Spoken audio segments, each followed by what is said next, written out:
Ассаламу алейкум, урматтуу кыргыз элим. Барыңыздарды Курман айт майрамыңыздар менен чын жүрөктөн куттуктаймын. Акыркы учурларда жалпы соц тармактарда 13 жашар зордук зомбулукка кабыл болгон биздин мекендешибиз, карындашыбыз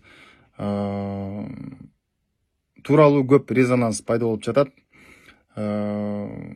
Сөзсүз түрдө кылмышкерлер толук жазасын алып, жоопкерчиликке тартылышын биз бийликти тараптан, органдардан талап кылабыз. Жана ошондой эле азыркы учурда ошол карындашынын үй бүлөсү өтө начар абалда.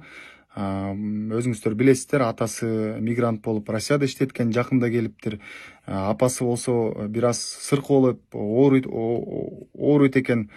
Сөзсүз түрдө психологический, моралдык жактан дары дармек болобу, керек болсо азык түлүккө жетишсиздик болуп жатыптыр. Барыңыздарды чакырамын, баарыбыз биригип ушул ыйык күндө же болбосо башка күндөрү болобу өз салымыбызды кошуп жардам берели.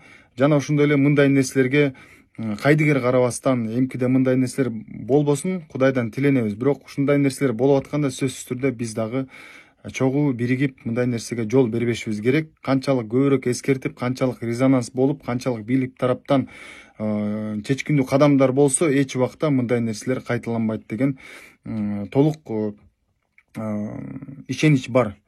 Себеп дегенде мындай нерселер айтылбаса, мындай нерселер эскерилбесе, ошондой зордук зомбулукка жол берген педофилдер өз ишин кылып жүрө берет. Мындай нерсеге жол бербейли. Кыргыз эли, биз улуу элбиз, мындай нерсе болгон эмес. Ушул жалпы бир 7 миллион кыргыздын ичинен бир болбогон бир начар ушундай адамдар, ушундай педофилдер үчүн баардык кыргыз эли жаман ойго, жаман кайгыга батып атат. Ушундай паразиттерди биз жоготушубуз керек.